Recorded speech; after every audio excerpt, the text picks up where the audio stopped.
Hey friends, welcome to the channel. Today we're going to talk about two Microsoft SQL functions, translate and replace. Replansate, translace, placent, I don't know, something. So the last two videos, first we talked about the replace function, some of the pitfalls, then we talked about how the translate function can fix some of those pitfalls, but then translate has a pitfall of its own. One of the biggest pitfalls of using them separately can be fixed by using them together. And if you're a smart cookie, you might have already picked up on this, but let's talk about it real quick. So we're going to use the same example that I've kind of used in the last two videos. Once again, it seems a little silly. You would think you'd probably never see a value like this coming from a column or a phone number in this format. But again, I'll reiterate, you will see crazier things if users are allowed to free type into fields. So using this example, let's just say, again, we want to translate the left bracket into a left parenthesis, the right bracket into a right parenthesis, and the underscore into a hyphen. By the way, if none of this makes sense to you, make sure to go watch those previous two videos. Make sure to go watch those previous two videos on replace and translate, so that way you're caught up. So at first, this works beautifully as far as getting rid of the characters we don't want and getting some characters we do want. Now, let's pretend that the boss comes along and says, well, we don't like this. We don't like this at all. We want to get rid of the hyphens. We just want to have spaces. Okay, that's fine. We showed you how you could do that before with translate. There you go.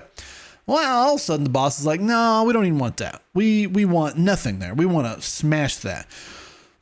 Okay. Well, as I told you guys, you can't do that with translate. You can do that with replace, but I don't want to nest three replaces on top of each other to get rid of the other characters.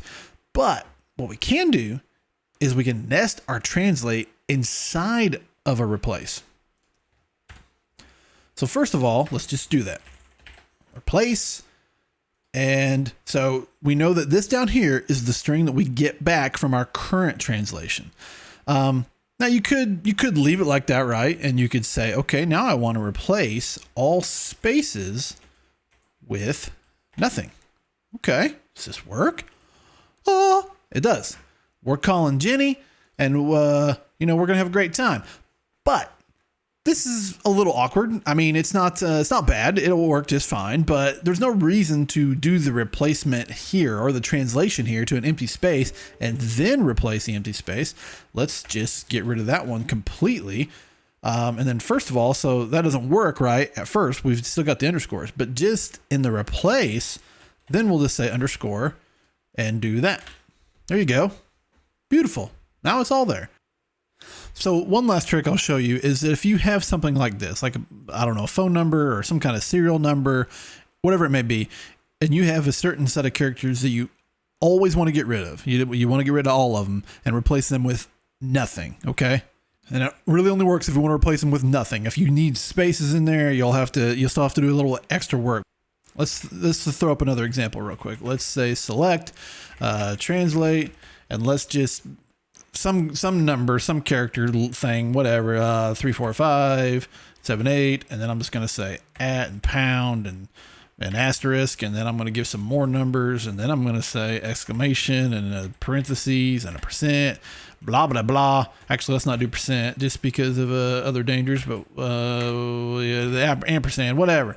What do we want to get rid of? Well, we don't want any of those characters in there, so we'll say the at symbol and pound symbol and the asterisk and what else are we getting rid of? Exclamations and parentheses and ampersands.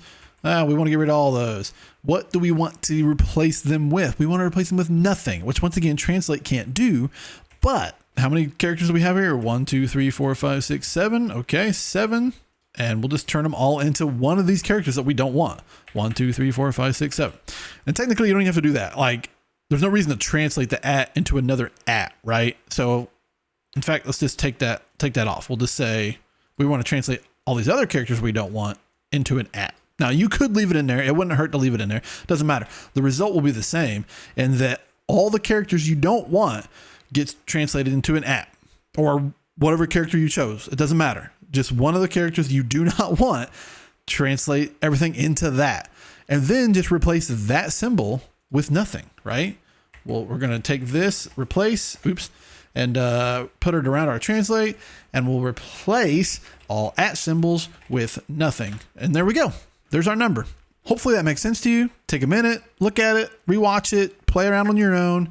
Now, like I said, it only works if you want to replace them with nothing. If I wanted to replace it with a space, well, then you can see all of a sudden here I've got multiple spaces like that. You'd have to take some extra steps for that. But so there you go. That's how you replansate things, or transplace or translate, whatever you want to call it. If you guys like this video at all, or if it helped you out, please hit the like button. It helps me out. If you have any comments, questions, suggestions, leave them below. If you got nothing, just leave a smiley face so I know you were here. If you guys want to see more videos, hit the subscribe button. Thanks for watching. We'll see you in the next one.